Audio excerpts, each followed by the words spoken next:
Hello, everybody. I am John Allen, and this is Last Week in the Church. This is the show where we separate the journalistic wheat from the chaff, sorting through the harvest of headlines on the Vatican and global Catholic Church beat over the last week, and picking out those few husks and kernels of crops that you really need to pay attention to. We begin this week with gaming a schism, a kind of ecclesiastical strategic studies exercise in what if, in this case, what if the German Catholic Church, as some fear, actually goes into schism. Second up, we've got a separation of powers, how a routine audience held by Pope Francis during the past week with a senior, very well-known Vatican personality illustrates a long overdue case for reform in the separation of papal powers. Third, we've got the law of non-contradiction. Pope Francis recently claimed Pace, the longtime top aide to Pope Benedict XVI, Archbishop Georg Gänswein, that actually he and Benedict had no problems and that Benedict was never embittered, not quite what Gänswein had said. Question is, do these two accounts actually contradict one another? Fourth up, this week, we have a small gift and a big thaw. A Chinese entrepreneur very close to Prime Minister Xi of China was in Rome during this past week to present a small present to Pope Francis, which nevertheless signifies something big in terms of Vatican-Chinese relations. And then finally, the Vatican's version of Take Out the Trash Day. On Saturday, the Vatican released a whole series of episcopal nominations by Pope Francis, presumably hoping that it was the weekend coming up on Super Bowl Sunday. Maybe you wouldn't pay very much attention. Truth of it is, however, each one of them is sort of a doozy, and we're going to unpack what they all mean. That's what we've got for you this week on Last Week in the Church, so please stick around. All right, everybody, thank you so much for being with us on Last Week in the Church. Happy Tuesday to you. Happy Tuesday, February 14th in the year of our Lord, 2023. This, ladies and gentlemen, in my opinion, is the most glorious time of the year. This week, folks, this week, pitchers and catchers report for spring training in baseball. Next week, position players report. Very soon, we will have spring training games. Next month, we will have the World Baseball Classic, and then opening day will be upon us. It is no accident, folks, that Easter Sunday and opening day in a baseball season occur at the same time, because they are both about new life and new hope. We begin this week with a sort of curious exercise. You know how in Washington, D.C., they have something called the National War College, where, future CIA officers and future generals and future State Department aides and so on sit around in classrooms and study scenarios like, what if Russia were to use nukes in Ukraine? What if Israel were to dispatch bombers to take out Iranian nuclear facilities? What if India invades Pakistan or vice versa? And they sit around and talk about, what would happen and what the proper policy response to that would be. The idea is to try to have a game plan before the crisis is upon us, right? To defuse the bomb before it goes off. Now, we don't really have anything like that in the Catholic Church. There is no war college here in the Vatican. But you kind of wish there were, because it's not like the Catholic Church doesn't face its own set of very complex and ever-shifting global challenges. So just as a contribution to thinking about what such a program might look like, let's take one scenario that doesn't seem so far-fetched right now, and that is the prospect of a formal ecclesiastical schism in Germany. It's a prospect many people are worried about right now because of the German synodal path. This is this process of consultation co-sponsored by the bishops and the leading lay Catholic organization in Germany that has been going on for the last couple of years, initially conceived as a response to the sexual abuse crisis, but much broader than that in terms of its prescription for reform and renewal. It appears the synodal path is going to endorse a number of reform proposals that may not go down so well in Rome or other places, including things like blessing same-sex unions, giving laity a role in the selection of bishops. More recently, the idea that even the church in Germany being governed not by a conference of bishops, but some kind of joint body of bishops and laity. The Vatican has repeatedly sort of tried to, slow down this process, asking, even instructing the German bishops to sort of put the brakes on. So far, the German bishops have, politely said thanks, but no thanks to all of that. Don't know where all of this is going to end. It is deeply unlikely, folks, that it actually would end in a schism. That is, some section of the German church, led by rebel bishops, formally breaking ties with Rome and setting up shop, on their own, as happened during the Protestant Reformation. Deeply unlikely, but, not impossible.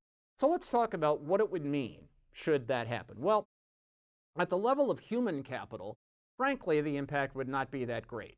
There are, an estimated 22, 25 million nominal Catholics in Germany, but it's got a 14% mass attendance rate, which means that every Sunday there are about 3 million Catholics who show up for Mass in Germany, 3 million, which you might call practicing Catholics.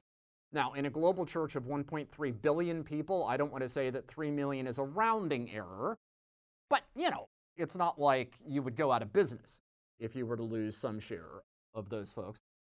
Moreover, the entire church in Germany at present, I believe, has fewer than 50 seminarians studying for the priesthood.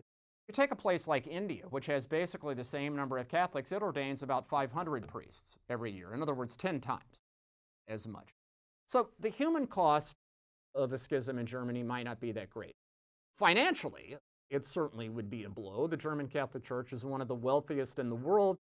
Some estimates, if you add up all of the real estate and other properties and capital owned by the 27 dioceses in Germany, you could get to something like 400 billion euro, of which maybe 100 billion or so is actually in capital, that it's more or less liquid. I mean, that is a serious chunk of change. Of course, the church in Germany benefits from the church tax system, where every Catholic taxpayer, a percentage of their income tax payments, is designated to their church every year. That nets the German Catholic Church billions of dollars in state income. It is allowed the Catholic Church in Germany to be the second largest employer in the country after the German government. It has a payroll of about 800,000 people. So, from a financial point of view, it's a major player. And of course, the German church contributes about, a fifth to a quarter of the Vatican's annual operating budget every year. Should Germany walk away, that money, of course, would have to be made up for in some other way. And this is at a moment where the Vatican is already struggling to make ends meet. So, the dollars and cents of it would be significant. But, where it truly gets interesting is pondering the politics of it all. During the Francis papacy, the German Catholic Church has been one of the most important supporters of the Pope's progressive or liberal reform agenda. I mean, think about communion for divorced and remarried Catholics, which was the door that was opened by the Pope in Amoris Laetitia in 2016. The great author of that was a German Cardinal Walter Kasper. Cardinal Reinhard Marx of Munich has been a big backer of the Pope's reform proposals in other areas. And so it is probably fair to say that if the German Catholic Church were to go into some kind of schism, that the net effect of that would be to take a strong source of support for the liberal agenda of the church, to take that out, and correspondingly, therefore, it would strengthen the conservative case. First of all, it would immediately lend credence to those conservative critics of the German exercise who have been warning that it's going to end in schism. But secondly, it would mean that many of the debating foils of those conservative critics are no longer taking part in the Catholic game. And so net, it would probably benefit the conservative side. It would diminish the liberal side, which is ironic, isn't it? Because what it would suggest is that from a strategic point of view, it ought to be the liberals who want to rein in the German reform process, and it would be the conservatives who want to see it go as far and as fast as it possibly can, because their interest would be served if it runs off the rails. As I say, this is a very unlikely scenario in any event, but it is nevertheless interesting to sort of game it out. And I would suggest this may help make some sense of what otherwise has seen the puzzling response of Pope Francis and his Vatican team On the one hand, senior officials clearly telling the German bishops to cool their jets, and yet Pope Francis himself not wanting to come down too hard, not wanting to seem too disapproving. Obviously, the game here is to try to keep these important allies of the papal agenda in the fold, not alienate them, but also not allow them to go so far that the situation becomes essentially out of control. All right, next up this week, separation of powers. So this past Thursday, the Vatican announced that Pope Francis had given a private audience to Italian Cardinal Giovanni Becciu. Now, in principle, there's nothing particularly surprising about that. Becciu, once upon a time, was the substitute, the number 2 official in the Secretariat of State, effectively the Pope's chief of staff. He has also been the head of the Congregation for the Causes of Saints. He's a guy who's been around the Vatican a long time, knows where all the bodies are buried. Nothing particularly surprising that the chief executive wants to talk to somebody who knows the lay of the land very well and maybe pick his brain on 1 or 2 things he thinks Becciu might have some insight on. The only reason this becomes problematic is because Becciu is not just an elder Vatican statesman. He is also currently a defendant in a Vatican trial. He is actually the star defendant in the Vatican's trial of the century. That's a trial of 10 different defendants on various charges of financial corruption, mostly related to a $400 million land deal in London that went spectacularly wrong. And what makes this especially problematic from the Pope's point of view is that the Pope is not just the chief executive in the Vatican system, he is also the chief of the judicial system. He is the chief judicial authority. In other words, this is his tribunal and it's his trial. Now, in any other system of justice, if the chief judicial figure had a private meeting with a defendant in a criminal trial with no lawyers present, and it was completely off the record, this would be considered a prohibited ex parte communication, and it would be grounds for a mistrial. Not in the Vatican, of course, where, legally speaking anyway, the Pope can do whatever he wants. However, it is another example of how the Pope's perceived interference in this trial, or the role that he has played as this trial has gone on, has increasingly raised questions about due process, about the rights of defendants in the case, about the question of executive pressure on the judiciary, and on and on. Now look, the truth of it is, a Pope has to govern. He has to be able to talk to whoever he thinks he needs to talk to in order to make the best decisions he possibly can. The way to solve this problem, so that the Pope can have whatever meetings he wants without it giving anyone conniption fits, is to engineer a genuine separation of powers. That is, to separate the Vatican's executive and judicial authority. So the Pope would no longer be the head of the judiciary when it comes to civil and criminal procedures. He would, of course, still be the chief judicial authority for canon law for matters regarding faith and morals.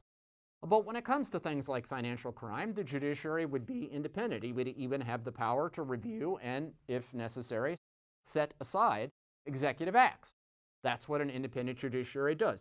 In other words, for a big gain in moral authority, the Pope may need to slice off a little bit of his administrative power.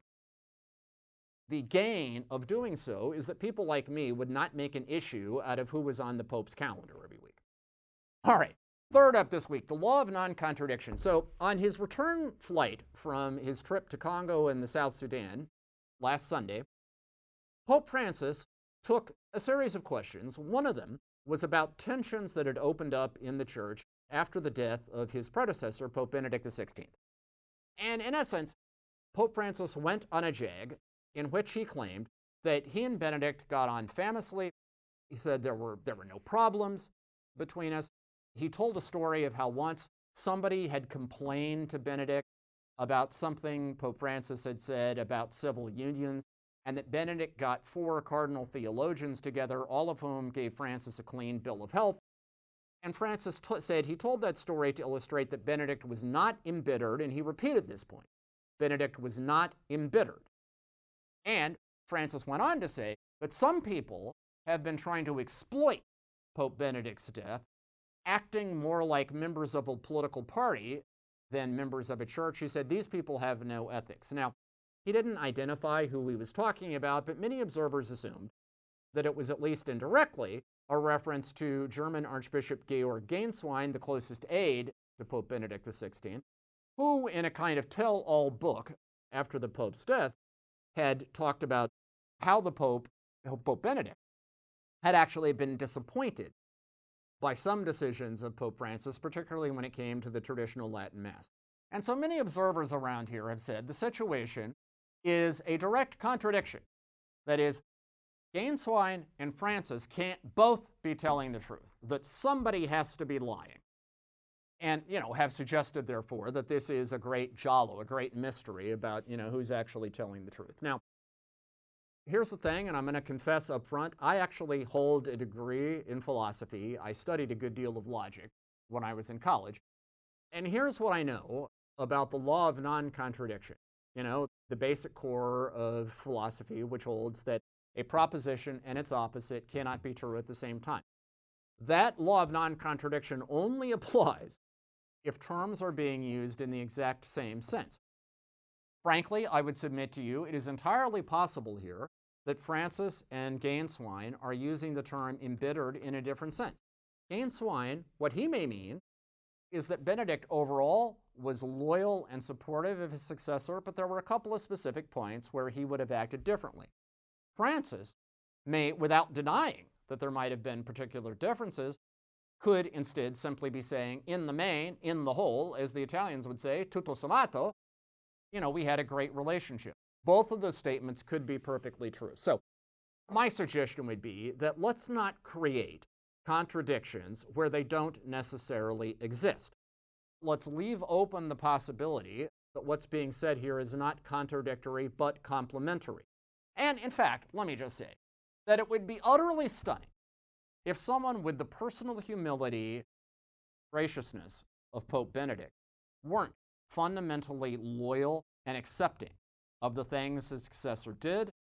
It would also be stunning if somebody with the sharp mind and strong views of Pope Benedict wouldn't, on one or two particular points, maybe have some issues. It would just be flabbergastingly unlikely if both of those things were not true at the same time.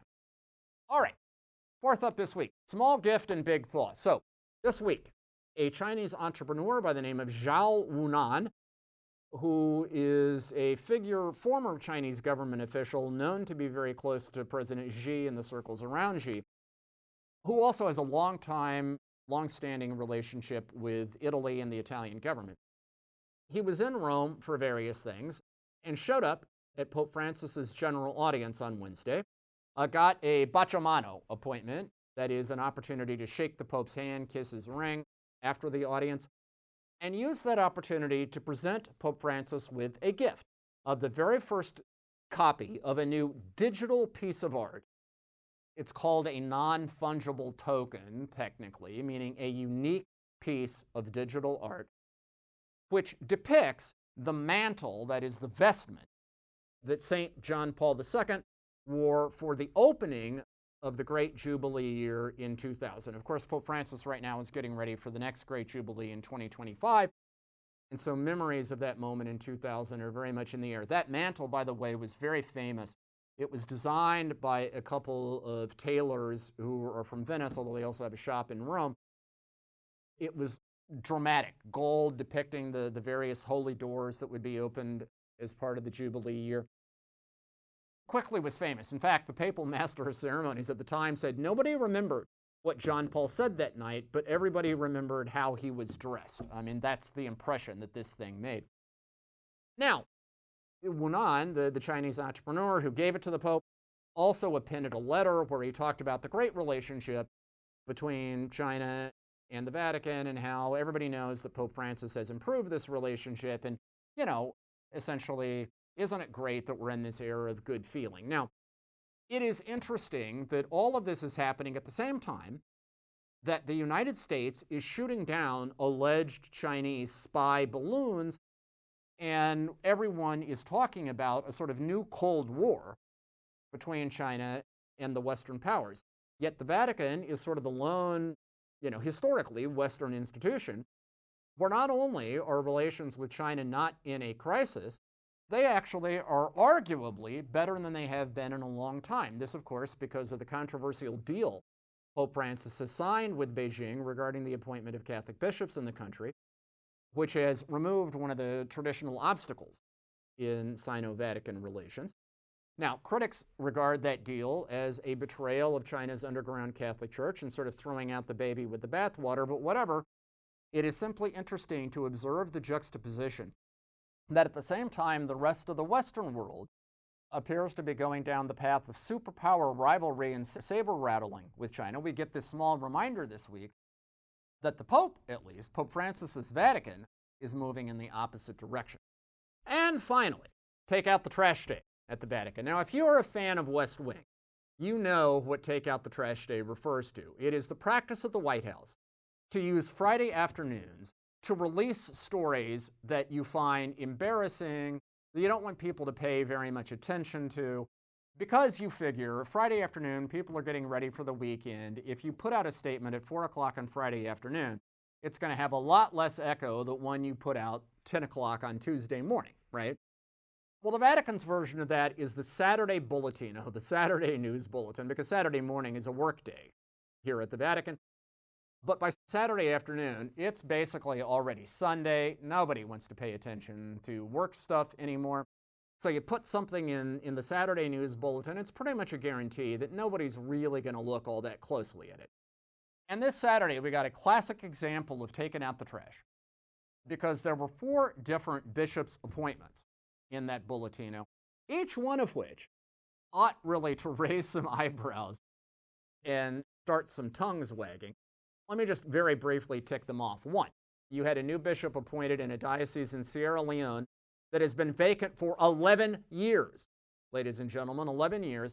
And this is because, as often happens in the Catholic Church in Africa, a bishop who was appointed in 2012 by Benedict XVI did not come from the majority ethnic group in that diocese, so the clergy and the people of the diocese refused to accept him. He was never able to take possession of the diocese. It is set vacant for 11 years until the Vatican finally got around to appointing a new bishop. It is a reminder how the evangelization of Africa in some ways remains a work in progress, despite all the feel-good moments from Pope Francis's recent trip there. All right. Second, the Pope formalized his appointment of what is called an extraordinary commissioner for the Basilica of Santa Maria Maggiore, St. Mary Major here in Rome, one of the 4 papal basilicas, pontifical basilicas here in Rome. This commissioner was actually appointed to St. Mary Major in 2021, but that was on a pro tem basis. This formalizes the guy's role. He's a Lithuanian priest who used to work in the Secretariat of State, and he's now been named an archbishop, and apparently is going to be this extraordinary commissioner for some time to come. Now, St. Mary Major still has an archpriest who theoretically is in charge. It's Polish Cardinal Stanislaw Rilko. Obviously, he is not trusted by Pope Francis and his Vatican team. There have long been rumors of financial hanky-panky at St. Mary Major, questions about where all the money that the Basilica generates goes. That presumably is the role of this extraordinary commissioner. It's just, the question is, if things are really that bad, why is the archpriest still there? Why hasn't a change been made in that position? Why instead go the route of having rival powers in the same shop, which, you would think over the course of time would be problematic. All right. Third, in Argentina, in the Diocese of San Rafael, a new bishop has been named to replace a guy who had to resign under fire in 2020 because he had ordered a seminary closed. It was the largest seminary in terms of enrollment in Argentina, but it was known as a stronghold of traditional or conservative Catholic practice in Argentina, and specifically the presenting instance was this bishop in San Rafael, as part of the COVID pandemic protocols, had ordered that communion could only be distributed in the hand. Led by the seminary, many priests in the diocese refused that edict, insisted on continuing to give it on the tongue to people who were kneeling. And as a result, the bishop ordered the seminary closed. This caused massive protests. The bishop basically had to be gotten out of there. Francis has finally gotten around to nominating a replacement. We'll see if he has any better luck at calming the waters. And then finally in Toronto. Now, the Archdiocese of Toronto in Canada one of the largest and most complicated Catholic archdioceses in the world, certainly in the English-speaking world, Pope Francis accepted the resignation of Cardinal Tom Collins, one of the few Catholic cardinals in the world, ladies and gentlemen, named for a cocktail. And yes, I've actually enjoyed a Tom Collins with Cardinal Tom Collins more than once. Anyway, his resignation at 76 has now been accepted, and a new Archbishop of Toronto has been appointed. Former auxiliary bishop in Montreal, a guy by the name of now Archbishop designate Frank Leo. Now, the thing that makes this interesting, aside from the fact that we know very little about Frank Leo, is that the guy is 51 years old. 6 years younger than, actually 7 now, 7 years younger than I am. You know that you are getting old when archbishops of major sees start getting appointed and they are younger than you are. But what this means is that Archbishop Leo, in theory, could be in charge in Toronto for a quarter century. It will be 24 years before he hits the mandatory retirement age of 75. That is a massive run. It sets up Frank Leo to be a kingmaker and a point of reference in English-speaking Catholicism for a very long time to come. It is a massively important appointment, and certainly figuring out who Leo is and where he might be taking the church in Toronto, that's something that deserves, well, it deserves better treatment than a news item on Take Out the Trash Day is likely to get. All right, so all I'm saying is those are 4 appointments that deserve more consideration than they got over the weekend. In the days and weeks to come, you can bet at Crux we will be putting them under the microscope. That is our show for this week. You can find full coverage of all these stories on the Crux site. That is cruxnow.com, cruxnow.com. We will be here next Tuesday, same bat time, same bat channel. In the meantime, stay safe, stay healthy, have a fantastic and blessed week, and we will talk to you again very soon.